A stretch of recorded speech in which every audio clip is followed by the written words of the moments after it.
भारत माता की। भारत माता की। श्री राम अनुग्रहीसिदा ರಾಮನಗರ ಜಿಲ್ಲೆಯ ಜನತೆಗೆ ನನ್ನ ನಮಸ್ಕಾರಗಳು।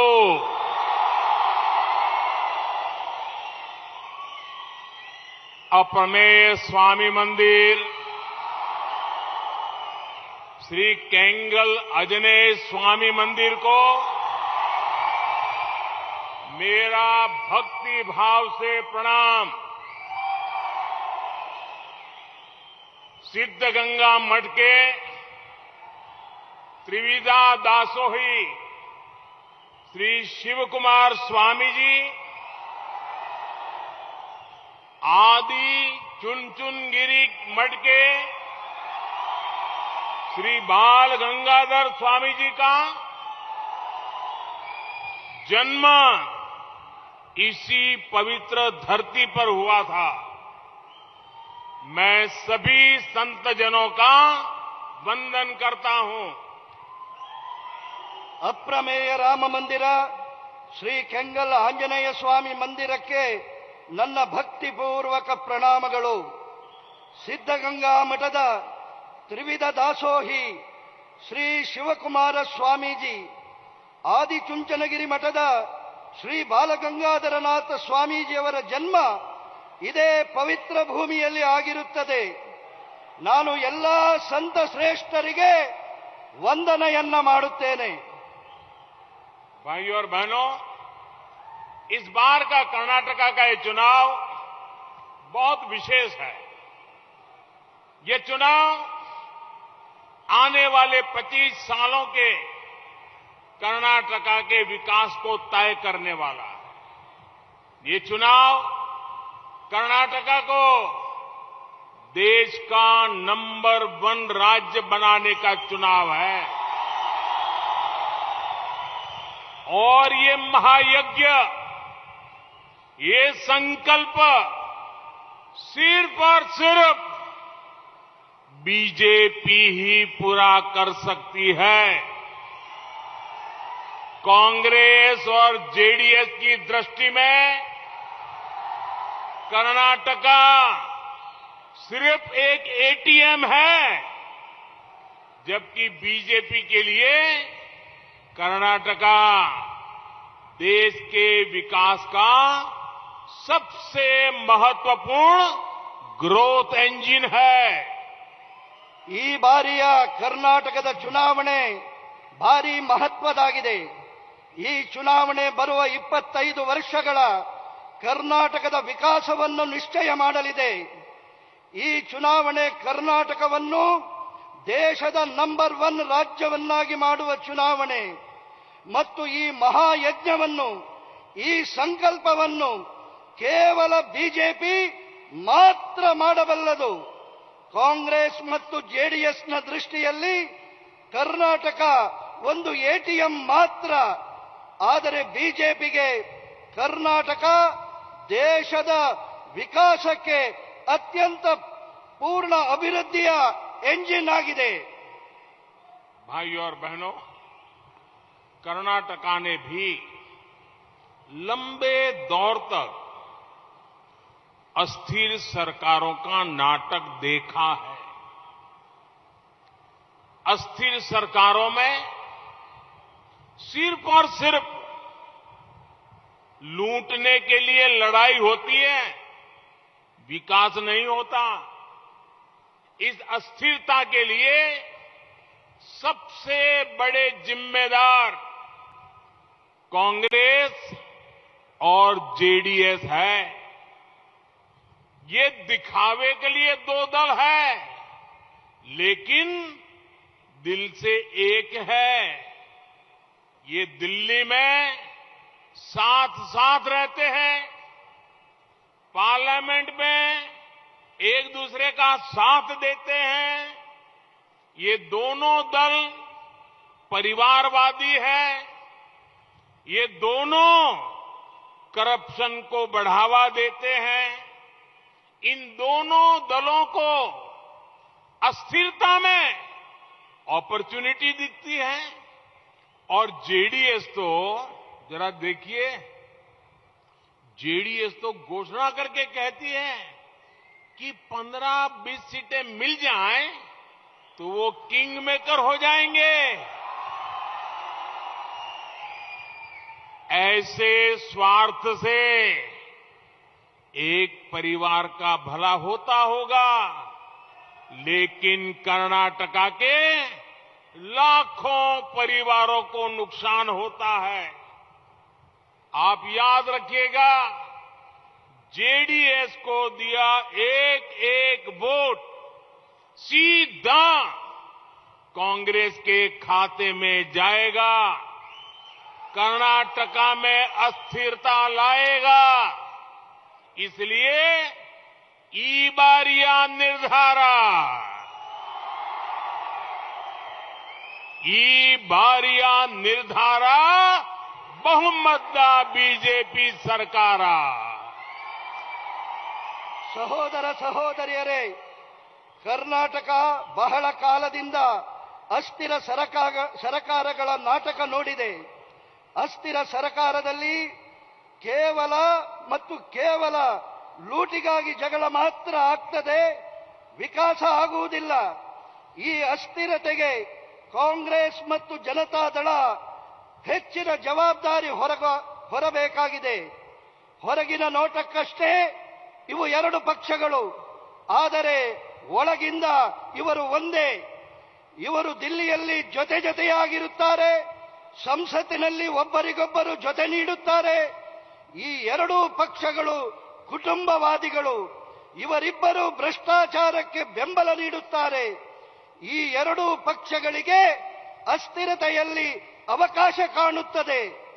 ಜೆಡಿಎಸ್ ಅಂತೂ ಘೋಷಣೆಯನ್ನೇ ಮಾಡುತ್ತದೆ, ನಮಗೆ 15-20 ಸೀಟು ಸಿಕ್ಕಿದರೂ ಸಾಕು, ನಾವು ಕಿಂಗ್ ಮೇಕರ್ಗಳಾಗುತ್ತೇವೆ ಎಂಬ ಕನಸು ಕಾಣುತ್ತದೆ.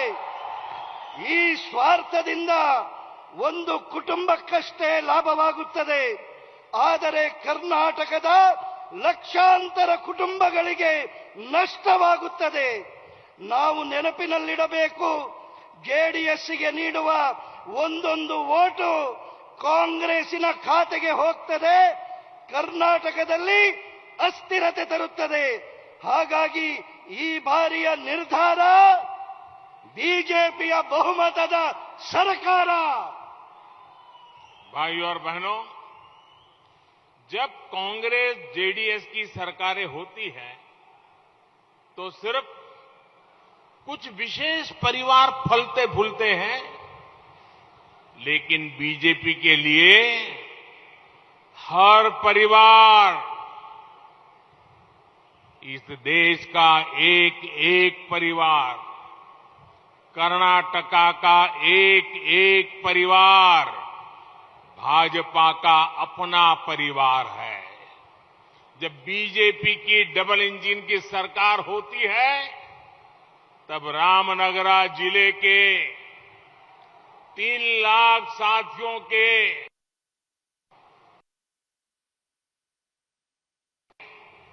जब बीजेपी सरकार बनती है 2.5 लाख सामान्य परिवार दुर्घटना और जीवन बीमा से जुड़ते हैं। जब बीजेपी सरकार बनती है करीब 50,000 साथी अटल पेंशन के हकदार होते हैं।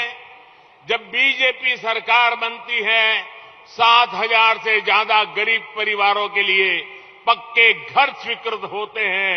जब बीजेपी की डबल इंजन सरकार होती है तब रामनगरा जिले के 90,000 परिवारों को नल से जल की सुविधा मिलती है। जब बीजेपी डबल इंजन सरकार होती है बहनों को मुफ्त गैस कनेक्शन और टॉयलेट की सुविधा मिलती है। जब बीजेपी डबल इंजन सरकार होती है हजारों परिवारों को मुफ्त इलाज मिलता है।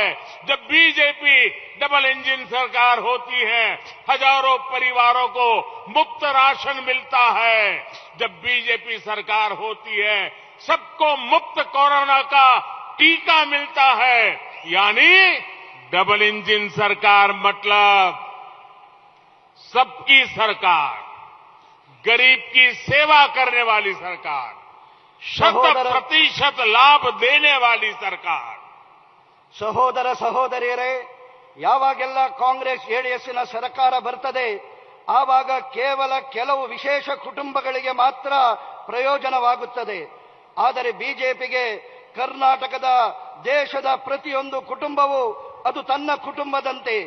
ಬಿಜೆಪಿಯ ಡಬಲ್ ಎಂಜಿನ್ ಸರ್ಕಾರ ಇರುವಾಗ ರಾಮನಗರದ ಜಿಲ್ಲೆಗೆ 3 ಲಕ್ಷ ಬಡ ಸ್ನೇಹಿತರಿಗೆ ಬ್ಯಾಂಕಿನ ಅಕೌಂಟ್ ತೆರೆಯುತ್ತದೆ, 2.5 ಲಕ್ಷ ಸಾಮಾನ್ಯ ಕುಟುಂಬಗಳಿಗೆ ಅಪಘಾತ ಮತ್ತು ಜೀವ ವಿಮೆಯ ಯೋಜನೆಯ ಜೊತೆಗೆ ಜೋಡಿಸಲಾಗುತ್ತದೆ. ಸುಮಾರು 50,000 ಜನ ಅಟಲ್ ಪೆನ್ಷನ್ನ ಹಕ್ಕುದಾರರಾಗುತ್ತಾರೆ. 7,000ಕ್ಕಿಂತಲೂ ಬಡ ಕುಟುಂಬಗಳಿಗೆ ಸುದೃಢವಾದ ಮನೆಗಳ ನಿರ್ಮಾಣ ಆಗ್ತದೆ. ಬಿಜೆಪಿಯ ಡಬಲ್ ಎಂಜಿನ್ ಸರ್ಕಾರ ಇರುವಾಗ ರಾಮನಗರ ಜಿಲ್ಲೆಯ 90,000 ಕುಟುಂಬಗಳಿಗೆ ನಲ್ಲಿ ನೀರಿನ ಸೌಲಭ್ಯ ಸಿಗ್ತದೆ. ಸಹೋದರಿಯರಿಗೆ ಉಚಿತ ಗ್ಯಾಸ್ ಕನೆಕ್ಷನ್, ಶೌಚಾಲಯಗಳು ಸಿಗುತ್ತದೆ. ಸಾವಿರಾರು ಕುಟುಂಬಗಳಿಗೆ ಆರೋಗ್ಯದ ಚಿಕಿತ್ಸೆಯ ಉಚಿತ ಸೇವೆ ಸಿಗುತ್ತದೆ. ಸಾವಿರಾರು ಕುಟುಂಬಗಳಿಗೆ ಉಚಿತ ರೇಷನ್ ಸಿಗ್ತದೆ. ಎಲ್ಲರಿಗೂ ಉಚಿತ ಕೊರೋನಾ ಲಸಿಕೆ ಸಿಗುತ್ತದೆ. ಅಂದರೆ ಡಬಲ್ ಎಂಜಿನ್ ಸರ್ಕಾರ ಅಂದರೆ ಅದು ಎಲ್ಲರ ಸರ್ಕಾರ, ಬಡವರ ಸೇವೆ ಮಾಡುವ ಸರ್ಕಾರ, 100ಕ್ಕೆ 100 ಪ್ರಯೋಜನ ನೀಡುವ ಸರ್ಕಾರ. भाइयों और बहनों, विश्वासघात का दूसरा नाम ही है कांग्रेस। कांग्रेस ने देश के किसानों के साथ भी हमेशा विश्वासघात किया है। कांग्रेस पहले उन परिस्थितियों को बनाने में ताकत लगाती थी जो किसानों को कर्ज में डुबो दे, फिर चुनाव आने पर कर्ज माफी का दिखावा करती थी।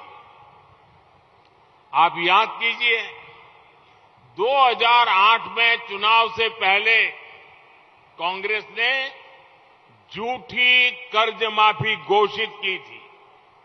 ये कर्ज माफी सिर्फ उनके लिए थी जो कांग्रेस के साथ मिले जुले थे और कांग्रेस जिनको बैंक से लोन दिलवाती थी। आप सोचिए, जब देश के करोड़ों छोटे किसानों के पास कभी बैंक का दरवाजा तक नहीं खुलता था, कभी जिनका बैंक में खाता नहीं था, जब कर्ज माफी होगी तो उसको लाभ कहां से मिलेगा? वो छोटे किसान बैंकों से नहीं बल्कि दूसरे ब्याजखोरों से, बाजार से कर्ज लेते थे। यानी कांग्रेस की कर्ज माफी का बहुत बड़ा हिस्सा किसानों के पास नहीं बल्कि उनके भाई भतीजे भ्रष्टाचारियों के पास पहुंचा। हालात तो ये थी कि 100 में से 10 किसानों का भी कर्ज सही से माफ नहीं हुआ था। यही कांग्रेस का ट्रैक रिकॉर्ड है। कांग्रेस की हर गारंटी, कांग्रेस की हर घोषणा झूठ का बंडल है, झूठ का बंडल। ಸಹೋದರ ಸಹೋದರಿಯರೇ, ಕಾಂಗ್ರೆಸ್ಸಿನ ಇನ್ನೊಂದು ಹೆಸರು ವಿಶ್ವಾಸಘಾತತನ. ದೇಶದ ರೈತರಿಗೂ ಕೂಡ ಯಾವಾಗಲೂ ವಿಶ್ವಾಸಘಾತ ಮಾಡಿದೆ. ಕಾಂಗ್ರೆಸ್ಸಿನ ಪ್ರಯತ್ನ ರೈತರನ್ನು ಸಾಲದ ಹೊರೆಯಲ್ಲಿ ಮುಳುಗಿಸುವಂತಹ ಪರಿಸ್ಥಿತಿ ನಿರ್ಮಾಣ ಮಾಡುವುದು ಮತ್ತು ಚುನಾವಣೆಯ ಸಂದರ್ಭದಲ್ಲಿ ಸಾಲ ಮನ್ನಾದ ತೋರಿಕೆಯ ಆಟ ಆಡುವುದು. ನೀವು ನೆನಪು ಮಾಡಿಕೊಳ್ಳಿ, 2008ರ ಚುನಾವಣೆಯಲ್ಲಿ ಸಾಲ ಮನ್ನಾದ ಸುಳ್ಳು ಘೋಷಣೆ ಮಾಡಿತು. ಈ ಸಾಲ ಮನ್ನಾದ ಕೇವಲ ಬ್ಯಾಂಕುಗಳಿಂದ ಲೋನ್ ಪಡೆದವರಿಗೆ ಮಾತ್ರ ಆಗಿತ್ತು. ನೀವು ಯೋಚಿಸಬೇಕು, ದೇಶದಲ್ಲಿ ಕೋಟ್ಯಾಂತರ ಸಣ್ಣ ರೈತರಿಗೆ ಬ್ಯಾಂಕಿನಲ್ಲಿ ಖಾತೆಯೇ ಇಲ್ಲ. ಅಂಥವರಿಗೆ ಸಾಲ ಮನ್ನಾದ ಸೌಲಭ್ಯ ಹೇಗೆ ಸಿಗಲು ಸಾಧ್ಯ? ಅಂತಹ ರೈತರು ಬ್ಯಾಂಕಿನಿಂದ ಬದಲಾಗಿ ಬಡ್ಡಿಕೋರರಿಂದ, ಖಾಸಗಿ ವ್ಯಕ್ತಿಗಳಿಂದ ಸಾಲ ಪಡೆಯುತ್ತಿದ್ದರು. ಅಂದರೆ ಕಾಂಗ್ರೆಸ್ಸಿನ ಸಾಲ ಮನ್ನಾದ ಬಹುದೊಡ್ಡ ಭಾಗ ರೈತರಿಗೆ ತಲುಪುತ್ತಿರಲಿಲ್ಲ. ಅದರ ಬದಲಾಗಿ ಕಾಂಗ್ರೆಸ್ಸಿನ ಜನರ ಭ್ರಷ್ಟಾಚಾರಿಗಳ ಕೈ ಸೇರುತ್ತಿತ್ತು. 100ರಲ್ಲಿ 10 ರೈತರಿಗೂ ಸಾಲ ಮನ್ನಾ ಆಗದ ಪರಿಸ್ಥಿತಿ. ಇದು ಕಾಂಗ್ರೆಸ್ ನಡೆದು ಬಂದ ದಾರಿ. ಕಾಂಗ್ರೆಸ್ಸಿನ ಪ್ರತಿಯೊಂದು ಗ್ಯಾರಂಟಿ, ಕಾಂಗ್ರೆಸ್ಸಿನ ಪ್ರತಿಯೊಂದು ಘೋಷಣೆ ಅದು ಸುಳ್ಳಿನ ದೊಡ್ಡ ಮೂಟೆ. साथियों, आजकल कांग्रेस के लोग यहां भी झूठी गारंटी लेकर घूम रहे हैं. मैं आपको बताता हूं सच्ची गारंटी क्या होती है. हम पीएम किसान सम्मान निधि से हर साल हजारों करोड़ रुपए देते हैं, वो भी सीधे किसान के बैंक अकाउंट में. अभी तक देश में लगभग 2.5 लाख करोड़ रुपए किसानों के बैंक खाते में सीधे भेजे जा चुके हैं. इसमें से यहां कर्नाटका के भी किसानों को 18,000 करोड़ रुपए मिले हैं. मैं रामनगरा के किसानों की बात करूं तो उन्हें भी पीएम किसान सम्मान निधि के करीब 300 करोड़ रुपए मिले हैं. 6,000 केंद्र से और 4,000 राज्य से, यानी किसान को डबल इंजन का डबल बेनिफिट हुआ.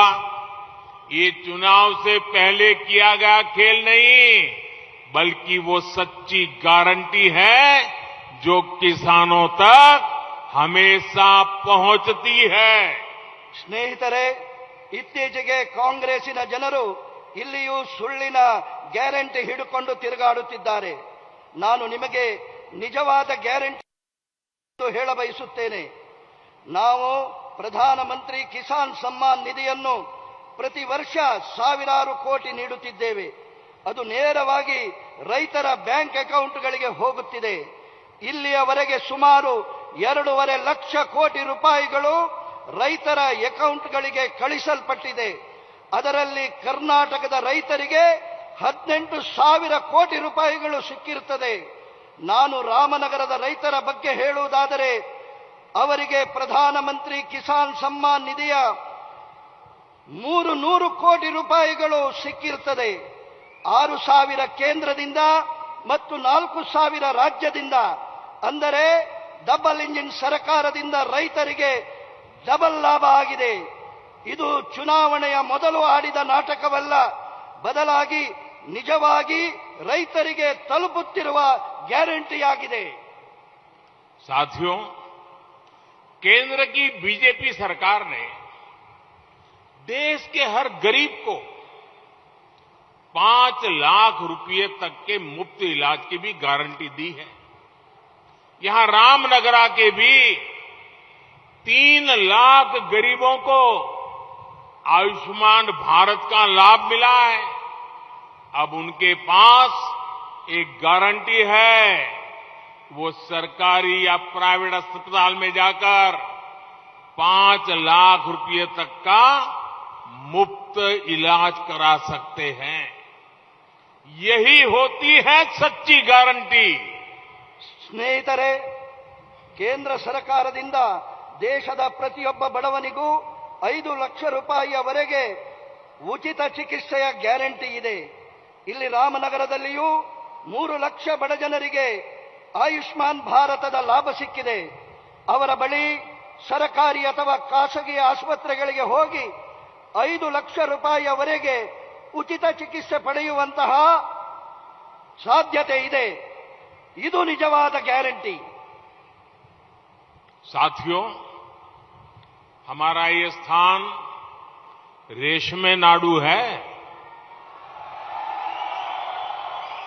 रेशम किसानों को भी अगर किसी ने उचित मदद दी है तो वो येदियुरप्पा जी और बोम्मई जी की सरकार ने दी है.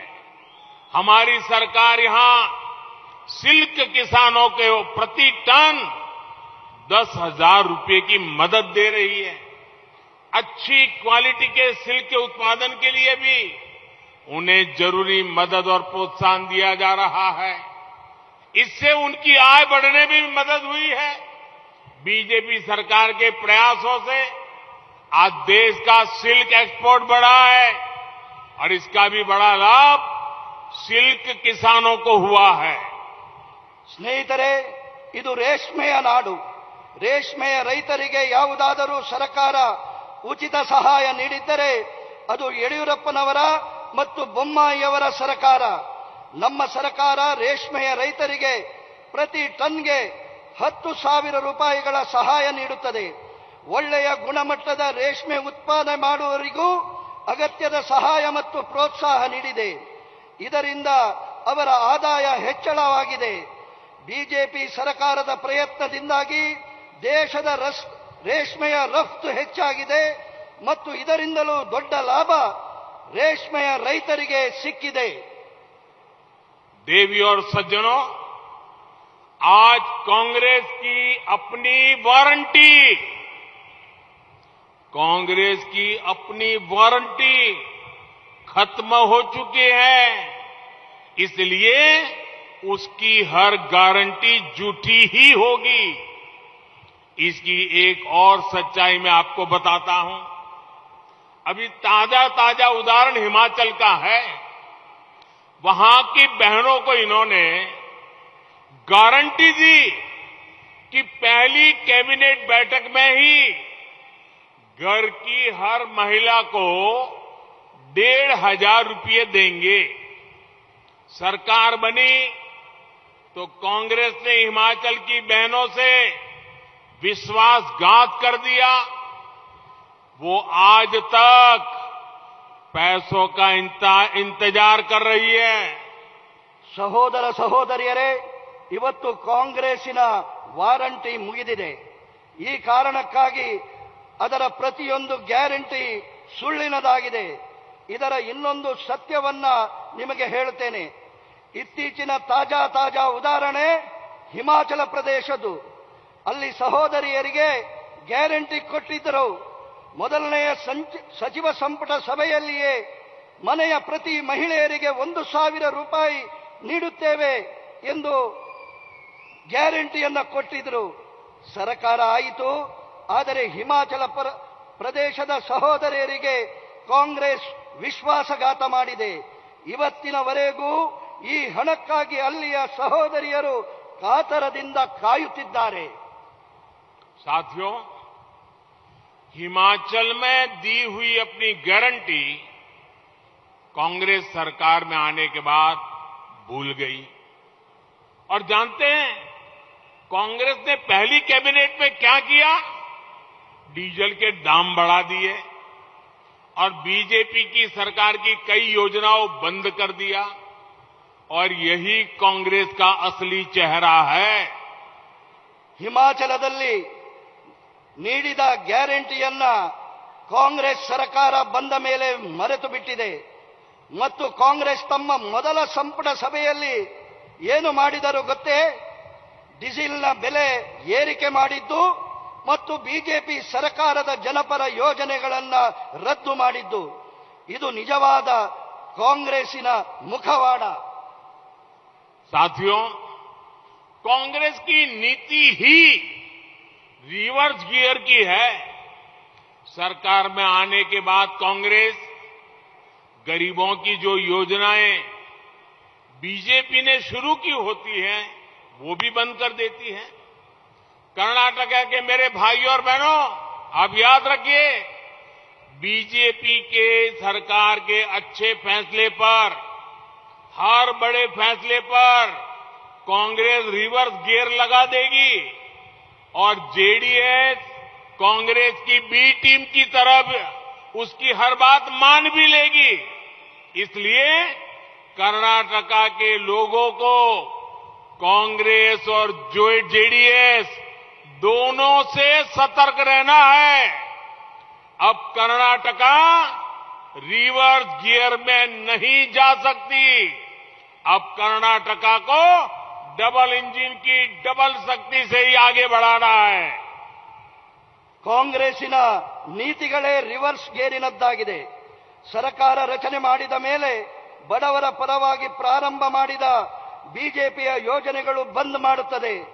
ಕರ್ನಾಟಕದ ನನ್ನ ಸಹೋದರ ಸಹೋದರಿಯರೇ, ಬಿಜೆಪಿಯ ಪ್ರತಿಯೊಂದು ಒಳ್ಳೆಯ ನಿರ್ಧಾರಗಳು, ಪ್ರತಿಯೊಂದು ದೊಡ್ಡ ನಿರ್ಧಾರಗಳನ್ನ ಕಾಂಗ್ರೆಸ್ ಹಿಂದಕ್ಕೆ ಪಡೆಯಲಿದೆ ಮತ್ತು ಜೆಡಿಎಸ್ ಕಾಂಗ್ರೆಸ್ನ ಬಿ ಟೀಮಿನಂತೆ ಅವರ ಮಾತುಗಳನ್ನ ಒಪ್ಪಿಬಿಡುತ್ತಾರೆ. ಆದ್ದರಿಂದ ಕರ್ನಾಟಕದ ಜನತೆ ಕಾಂಗ್ರೆಸ್ ಮತ್ತು ಜೆಡಿಎಸ್ನ ಬಗ್ಗೆ ಎಚ್ಚರಿಕೆಯಿಂದ ಇರಬೇಕಾಗಿದೆ. ಈಗ ಕರ್ನಾಟಕಕ್ಕೆ ರಿವರ್ಸ್ ಗೇರಿನಲ್ಲಿ ಹೋಗುವ ಸರ್ಕಾರ ಅಲ್ಲ, ಈಗ ಕರ್ನಾಟಕಕ್ಕೆ ಡಬಲ್ ಎಂಜಿನ್ನೊಂದಿಗೆ ಡಬಲ್ ಶಕ್ತಿಯ ಜೊತೆಗೆ ಮುಂದೆ ಹೋಗಬೇಕಾದ ಸರ್ಕಾರ ಬೇಕಾಗಿದೆ.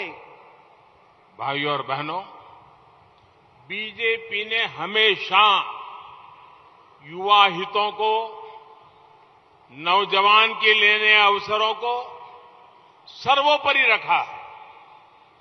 गांव देहात में भी नौजवान अपने मन का काम कर सके, इसके लिए बीजेपी ने मुद्रा योजना चलाई.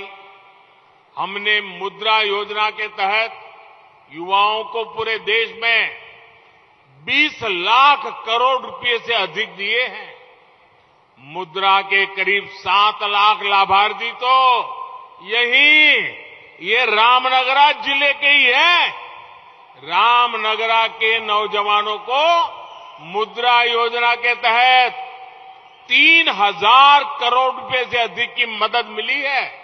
ಸಹೋದರ ಸಹೋದರಿಯರೇ, ಬಿಜೆಪಿ ಯಾವಾಗಲೂ ಯುವಕರ ಹಿತವನ್ನ ಬಯಸುತ್ತದೆ ಮತ್ತು ಯುವಕರಿಗಾಗಿ ಹೊಸ ಅವಕಾಶಗಳಿಗೆ ಪ್ರಥಮ ಆದ್ಯತೆ ನೀಡಿದೆ.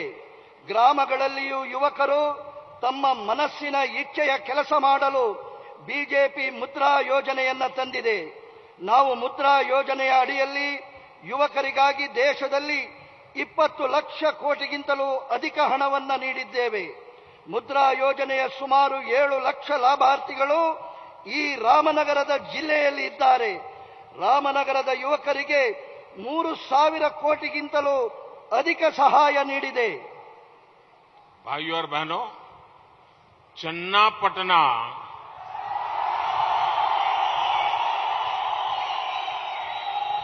ये चन्नापटना तो लैंड ऑफ टॉयज भी है,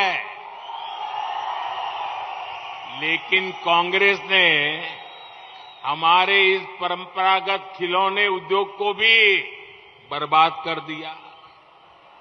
सस्ते विदेशी खिलौनों से भारत के बाजारों को भर दिया था.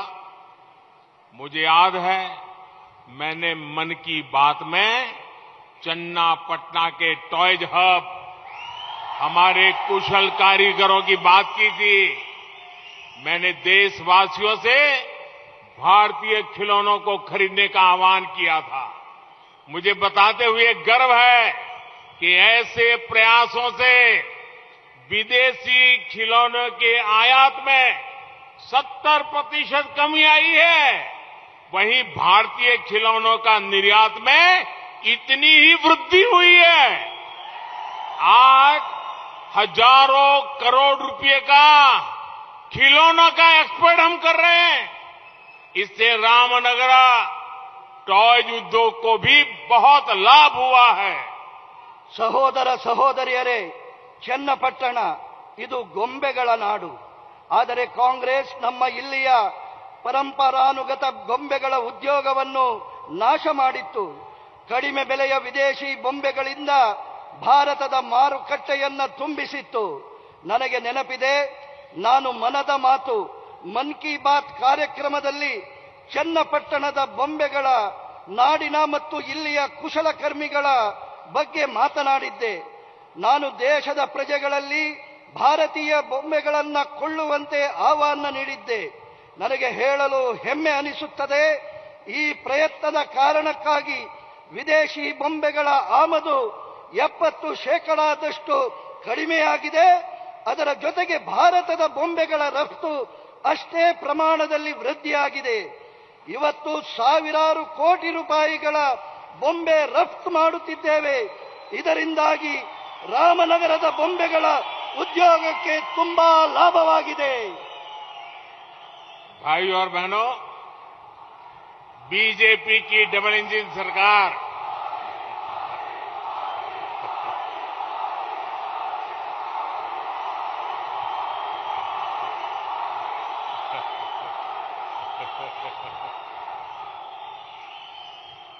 बीजेपी की डबल इंजन सरकार कर्नाटका को नंबर 1 राज्य बनाने के लिए काम कर रही है.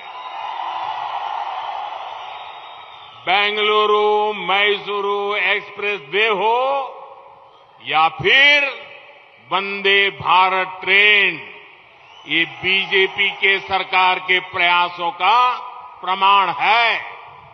हम रामनगरा में औद्योगिक विकास को गति देना चाहते हैं.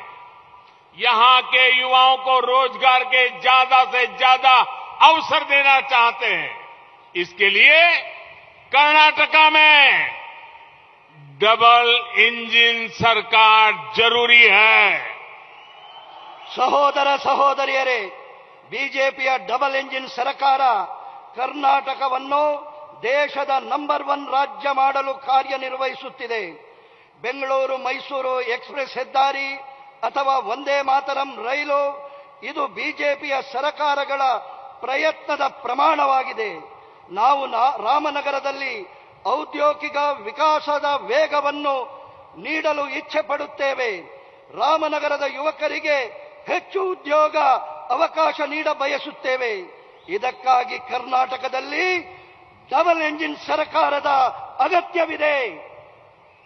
भाइयों और बहनों, विकास के इन कार्यों के बीच कांग्रेस ने मुझे गाली देने वाला पिटारा फिर खोल दिया है.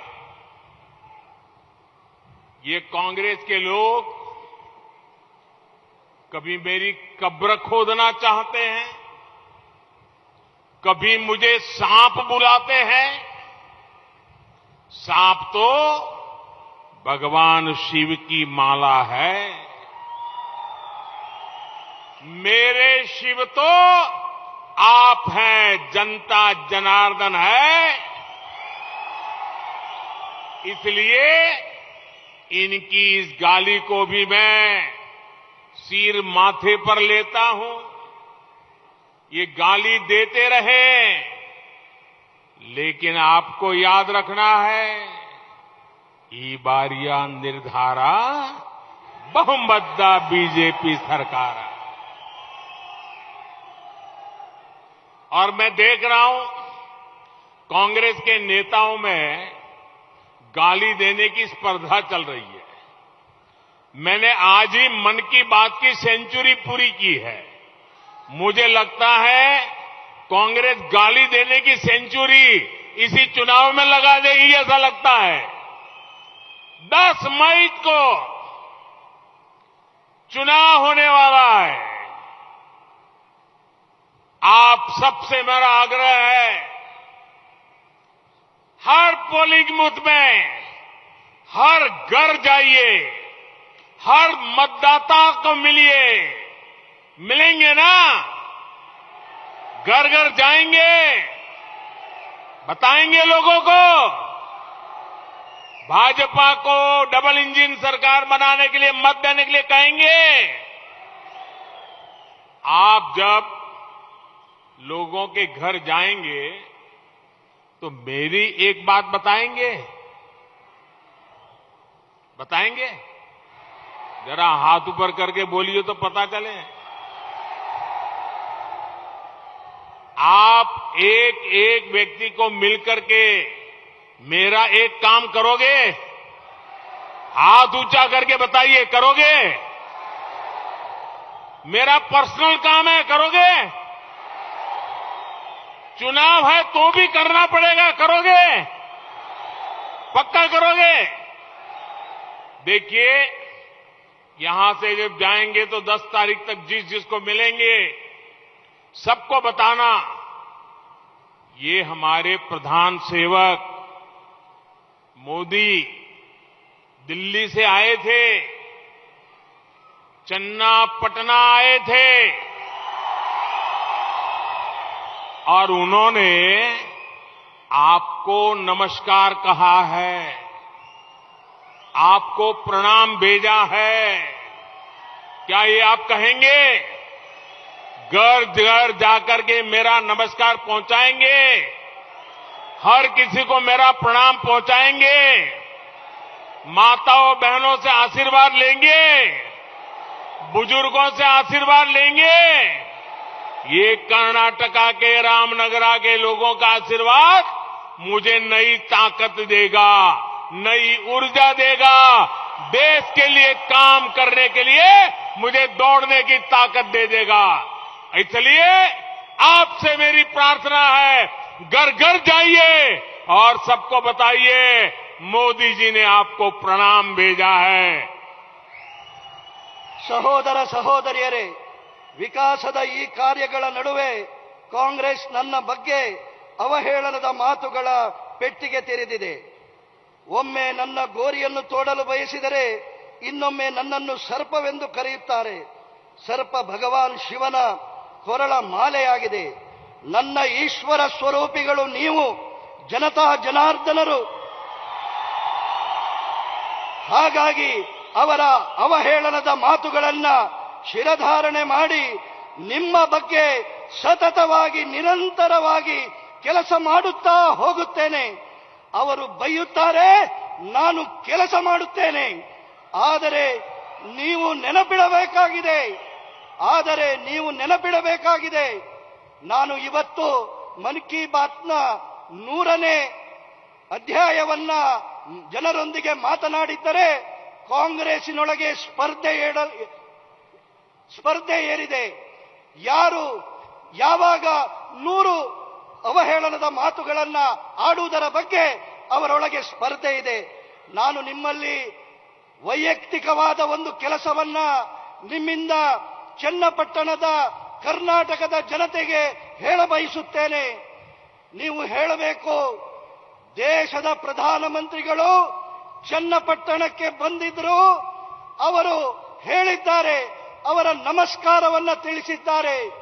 ಮುಂದಿನ 10 ತಾರೀಕಿನವರೆಗೆ ನಾನು ಹೇಳಿದಂತಹ ಒಂದು ಕೆಲಸವನ್ನ ಮಾಡುತ್ತೀರಾ?